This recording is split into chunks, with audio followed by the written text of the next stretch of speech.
What's up guys, Jay here and welcome to another impromptu video on the channel. So yesterday, as of the recording of this video, Ghost Ship decided to release a preview of their upcoming February maintenance update, which was supposed to be the March maintenance update, but I guess it's out a little bit sooner. It's going to be coming out in a couple of days, so I figured it'd be fun to read through it because I actually haven't had a chance to look at this yet and see what kind of stuff we're going to be expecting with this update. So I'm going to read through it and give you my genuine first reaction to this information, as I haven't had a chance to look at it yet, and we can see what we're going to be expecting with this February update. So without further ado, let's get into it. Hello miners! Holy Hoxus, how the months fly by. It's nearly time for the next maintenance update for Deep Rock Galactic. When we published our roadmap update in October 2023, we scheduled this second maintenance update for March 2024. But it's done early, so we're launching it here in February instead. And in a stroke of unprecedented creative genius, we're calling it the February maintenance update. Wow, very creative, did not see that coming. We've been monitoring the bug reports in our Please Fix portal, and for this update, we've prioritized the issues that had the most community upvotes in there. Just like last time, we're looking to fix and improve some features in the game, but we also couldn't resist throwing in a fun little something extra. Ooh, I wonder what that means. February maintenance update goes live on Monday, February 19th at 1300 CET. So I'm guessing that's 1 p.m. Eastern Standard Time if I'm not mistaken. In this post, we'll take a look at some of the update highlights. We're also doing a live preview of the update, including a read-through of the complete patch notes on our official Twitch channel on Thursday, February 15th.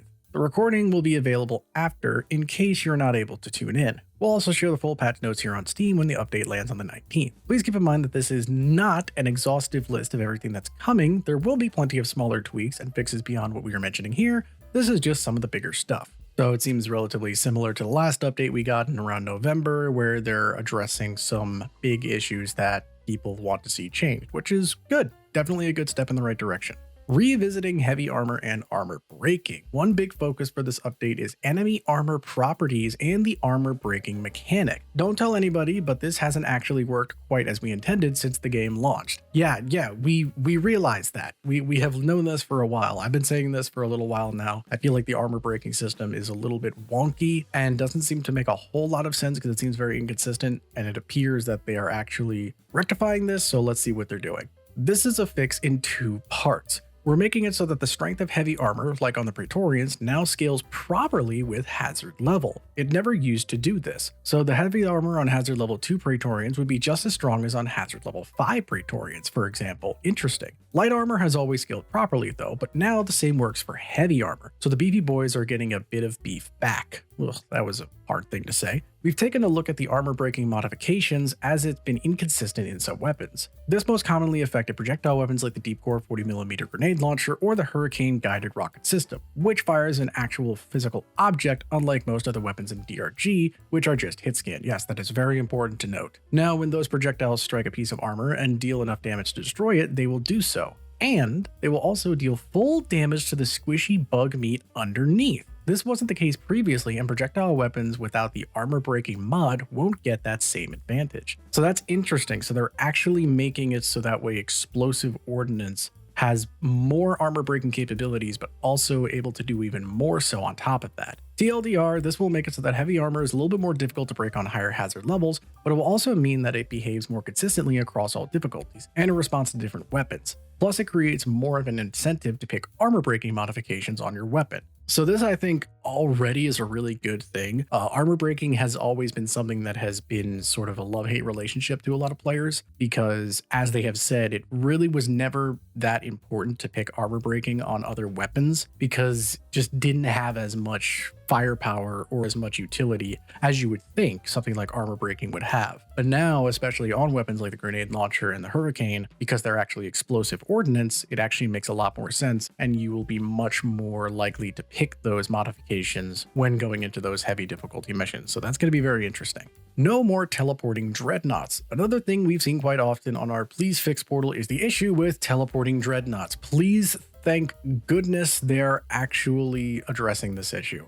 Basically, a dreadnought can sometimes zap to another location during a fight, making you miss your shots or teleporting the thing right into your face without warning. Either way, not ideal. Yes, I have been exposed to this situation many of times. It basically only happens on a client end and often depends on your latency with the host. So while this issue may have been rare for some of you, it's been aggravatingly frequent for others. Anyway, we've spent a good chunk of time addressing this, so the days of surprise dreadnoughts will soon be a thing of the past. Hopefully. Okay, well, they're not necessarily talking about how they're changing it or how they're addressing it, but at least they are aware that this situation is an issue.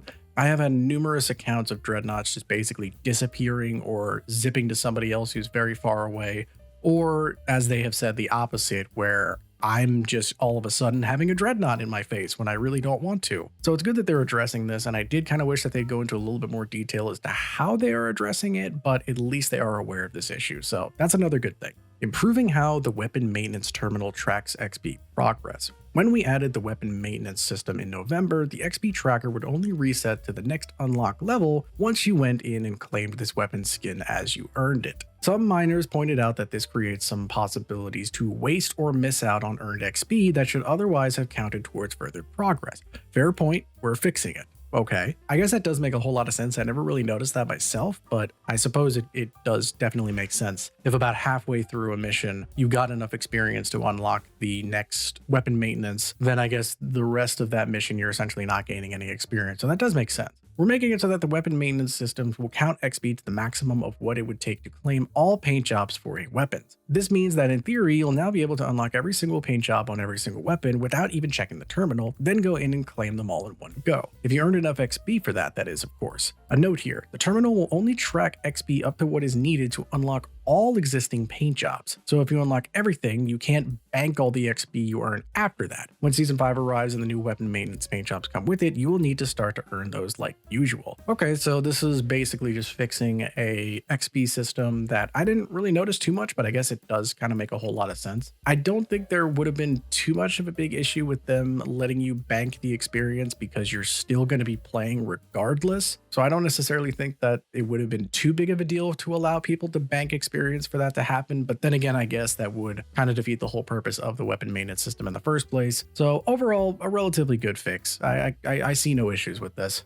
Fixing the miner community terminal. For some time now, the miner community terminal on the space rig hasn't really worked so well. This made it very difficult to join the chapter of the Interplanetary Miners Union, organize with other unionized miners on Discord, and collect union benefits. While management was very pleased with the situation, the Interplanetary Miners Union has threatened to strike. To avoid this, we've rolled up our sleeves to get the machine working again. We actually did this a few weeks ago, but it seemed relevant to mention it here. Now, the terminal should more reliably allow you to join a union chapter, receive the chapter tag on our Discord, and check in to collect rewards for completing community milestones. You'll need to have Discord running in while you're playing though. The terminal may still run into a hiccup now and again because when we set it up, we didn't expect several 100,000 people joining our Discord. It's a good problem to have though. If your terminal still isn't working, please reach out to your union chapter representative. So this is another thing where I have just recently sort of realized this, because remember I used to play on the console version for a long time, so we didn't actually have this. But you can essentially join one of the chapters on the Discord and gain benefits, gain rewards. It's a very cool incentive for you to keep on playing and to join others. And I guess it wasn't really working for a while, and now they have since fixed it, which I guess is a plus. So there's not really a whole lot I can say about this one because I'm still sort of learning about the chapter system myself, but they fixed an issue, so that's a good thing. Better access to Steam's voice settings from in-game. For those who want more communication options other than the V key, we can't imagine why, as I agree with that, we're making it easier to access Steam's general settings from within DRG's own settings menu. That'll make it easier to get the voice options and tinker with them. Nothing groundbreaking here, just some simple quality of life stuff we hope you enjoy. We hope it'll be helpful for those who like to take use of it. Okay, so again, nothing major here, just some simple quality of life stuff. Cool. An intriguing new beer. There's a new beer coming to the Abyss Bar. It's called Hidden Dwarf Double IPA. We haven't gotten these kegs shipped up to the space rig quite yet, so we haven't had a chance to taste it. But we're able to share a quick picture of the label plus a description from the vendor. So they provided a screenshot of this new beer, the Hidden Dwarf Double IPA, proudly made by, I'm not even going to try to pronounce that brewery. And the image looks like a dwarf on top of what looks like a barrel, and the I in hidden is some kind of key or wrench or something along those lines, and the description for it reads, "They say that tasting an excellent beer can be a transformative experience, and the folks at," again, I'm not even going to try to pronounce that, "brewery have always taken things literally, maybe too literally. If you're tired of drinking the same old thing, a Hidden Dwarf is sure to be an unforgettable change. best enjoyed with friends. So I have no idea what to expect from this beer. It appears that it's not going to be one of those beers that actually benefits you in missions. I imagine this is just going to be another fun beer that you can use at your leisure, and it's just going to have like a funny thing that it does. If I had to take a guess, I'd say maybe it makes somebody invisible and you have to maybe find them, kind of like hide and seek, as some little tiny fun mini game to play in the space rig. It's kind of hard to tell, but hey, we haven't had a new beer since Randomizer back in season 4, so this is again another interesting thing. 2 Ghost Ship publishing project launched this week. Side note, this week also marks the early access launch for both Deep Rock Galactic Survivor and Spell Rogue. These were developed by Fun Day Games and Guide Light Games respectively and published via Ghost Ship Publishing. We're very proud to help bring these games into the world, and we're super excited to hear what you think. And then they just have links to Deep Rock Galactic Survivor and Spell Rogue, saying that both game developers will be joining us live on Twitch for this week and talking about the products, and that is essentially everything that this February update preview has.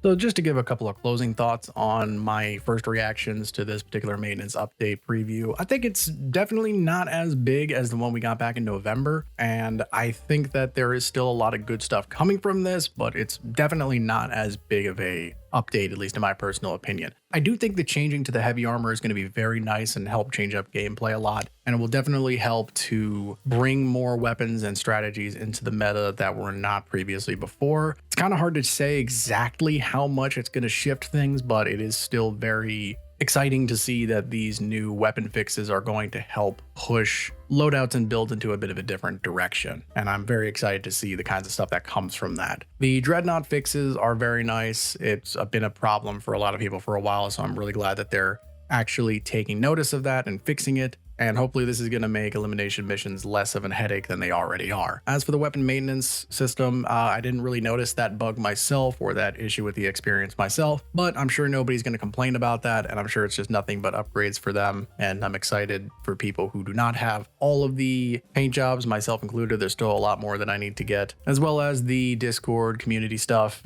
It's just a lot of quality of life updates for this particular February maintenance update. And then lastly, talking about the new beer that's coming out, it's kind of hard to say again what's going to happen, but I think it's going to be some sort of like invisibility or sort of hide and seek type beer that is going to be added into the game. And I am excited to see how that's going to mix things up. But again, I don't think it's going to be a beer that's going to give you any sort of a benefit in mission. I think it's just going to be another one of those fun ones that you drink and it does something fancy and funny.